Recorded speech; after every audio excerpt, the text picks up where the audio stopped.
Welcome to Inside the Film Room presented by Echo Power. I'm Kristen Ergel. We have a great show ahead. We will recap the Gov's first win and go goal line to goal line with a Gov.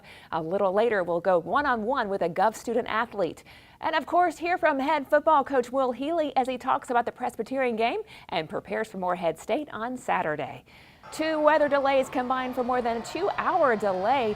The Gov's defense started out strong, forcing the Blue Hose to 3 straight punts. Then on 4th possession, Rashawn Davis intercepted John Walker for his first career interception. The Gov's offense hit their stride. Jeremiah Oatsfall provided the spark and engineered a 12-play, 91-yard drive, capping off with a 13-yard touchdown run. Later, Javon Craig found Ahmad Tanner for a 40-yard strike that would lead to a field goal, taking a 10-point lead into the half.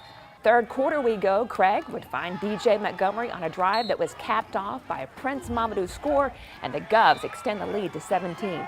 In the fourth quarter, Javon Craig would go 49 yards and later score, extending the lead to 24. The defense kept them out of the end zone all night. The Govs win big, 24-0. Coming up, we go goal line to goal line with a Gov. You'll meet running backs coach Brandon Jackson.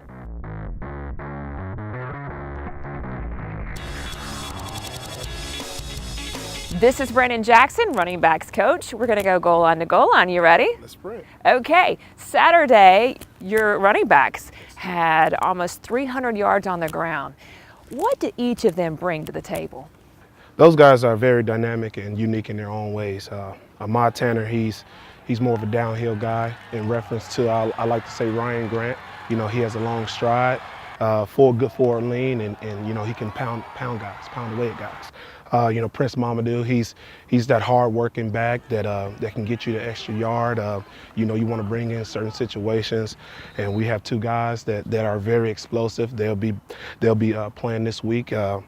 We got Kentel Williams. He's very dynamic, very versatile. You know, you can play him on all 3 downs. And then you got Trey Nation. He's a hard runner downhill guy, and that, you know, he can pick up the first down, and he can be put in any type of, you know, situations, whether it's 2 minute, 4 minute. Now, you played running back, quite the career. Nebraska, Yes. Then several seasons, 6 years, I believe, in the Yes. NFL. Green Bay Packers, Super Bowl 45 champion. Yes.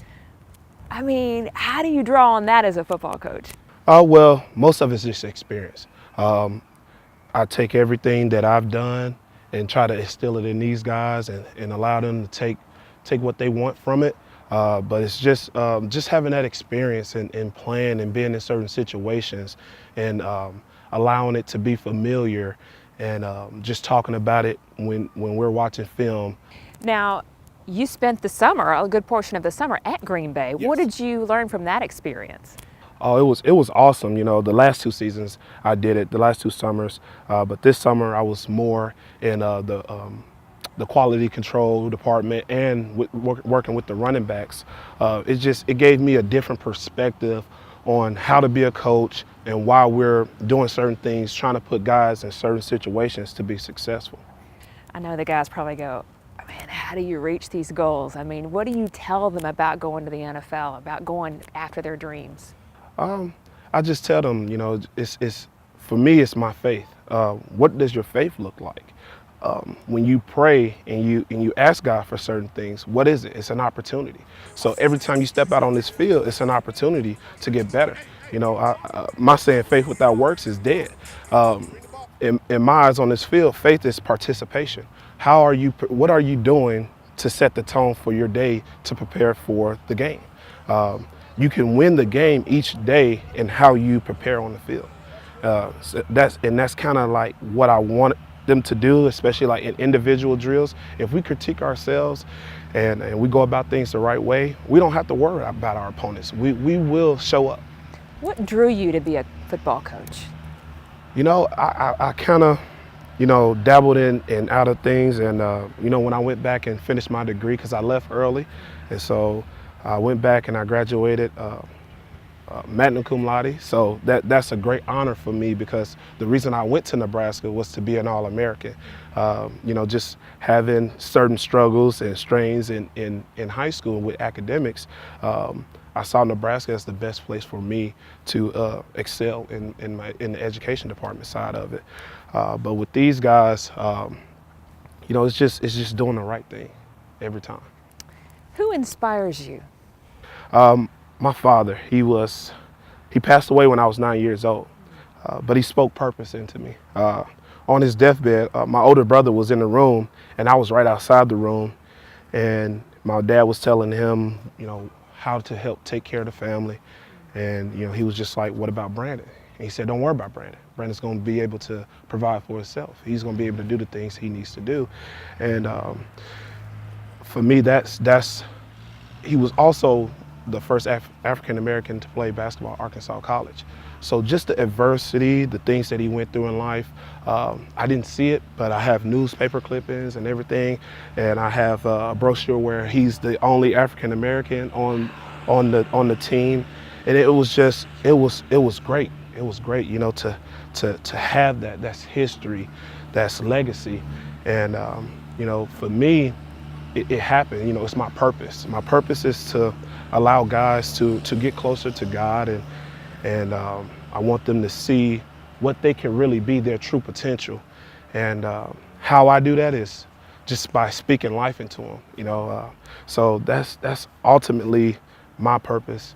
You know, in coaching is to help guys become young men to grown men when they leave this game, because it won't last forever, and that's for me. You know, I played in the NFL for 6 years. I won a Super Bowl. I have, you know, investments and everything, but what will you do when the game is done? How do you want your legacy to look when it's all said and done? And I still have time. I'm a young guy. I want to make a difference on this team in this world, and I feel like the way to do it now is to start with my running backs. Wow, I'm inspired. Thank you, Brandon. I appreciate it. All right, we will go to Bojangles Player Spotlight coming up.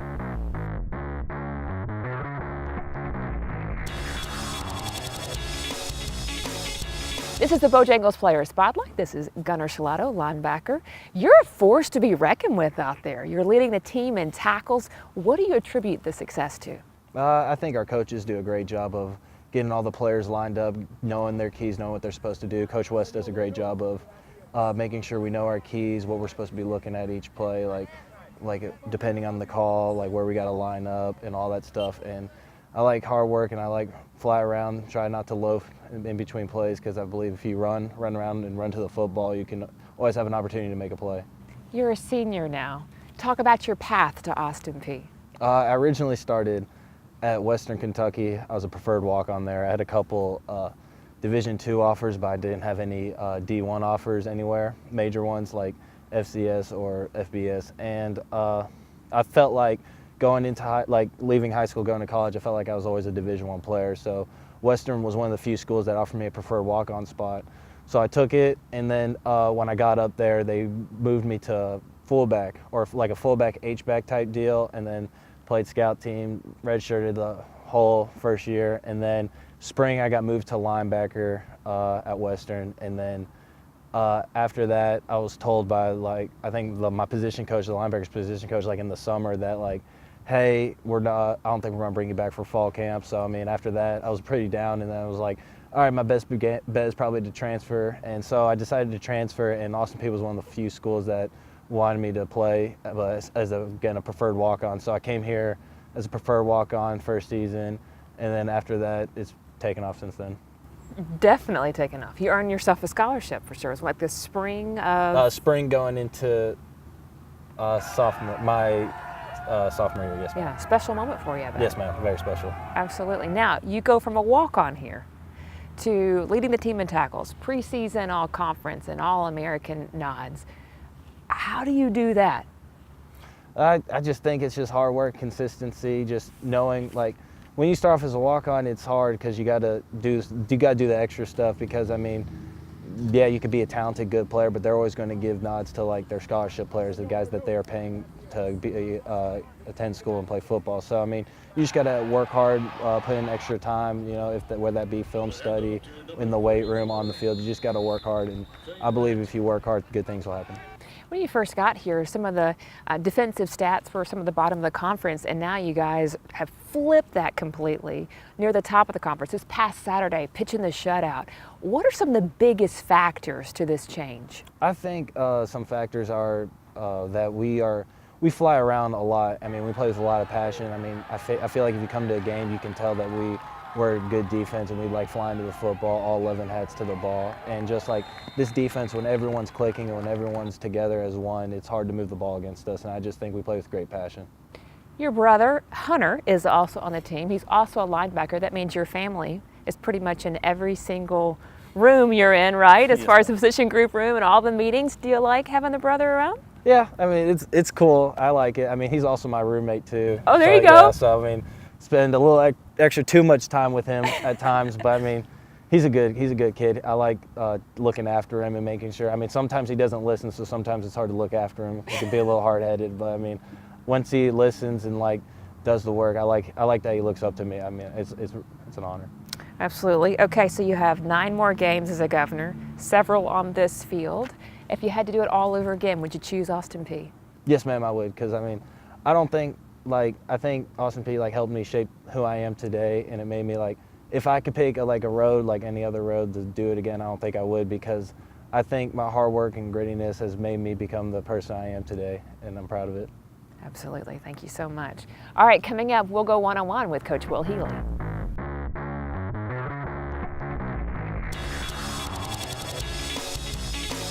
Welcome back, Coach Will Healy. You opened up at home with a commanding victory, 24-0. What did you learn about your football team on Saturday? I was really proud of how we handled the situation. You have a lot of adversity when you come out. I thought we were ready. We had a great pregame warm-up, and then bam, lightning hits and you got to go back in. Then you come out, you play 3 minutes, you get a great stop on defense, and then we have the special teams issue with it hitting us in the back of the leg, and they recover. So now you got to sit on that for another 2-hour rain delay. So my biggest thing was, how would we respond from an energy, passion, enthusiasm standpoint? I thought for 4 quarters we were in the game. We had really good energy. Our kids, even on the sideline, were into it. So I was very proud of them for that. Obviously, there's a lot of things, offensively, defensively, special teams, that we could clean up on that we learned from film this morning, and I expect to make those corrections, through the week and in practice. Thought we had the best week of practice we've had in 3 years last week.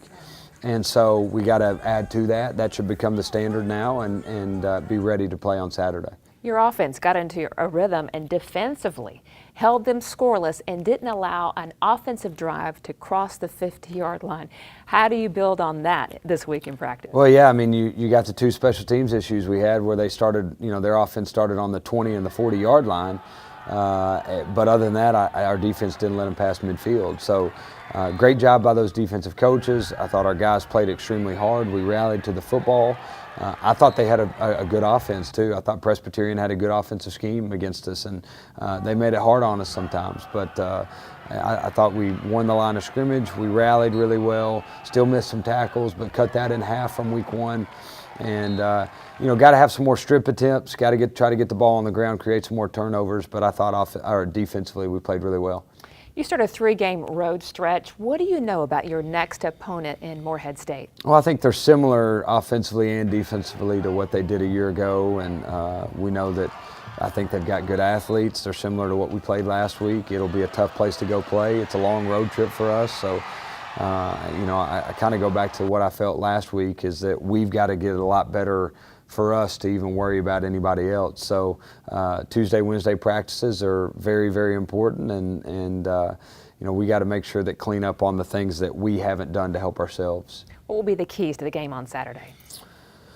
Well, for me, it's always, how do you respond on the road? How focused are you? What's your energy like? What's your passion like? And I think if we play hard and we rally to the football and clean up on some of the little things that have bitten us the last 2 weeks, take it seriously in practice, we mature as a football team and do the things that are needed to be a championship caliber football team, then we'll grow, and that's all I can worry about. All right, best of luck, Coach. Kickoff is Saturday at 5 o'clock in Morehead, Kentucky. You can watch that at ESPN+, then head over to our social media sites as we'll have post-game with Coach Will Healy.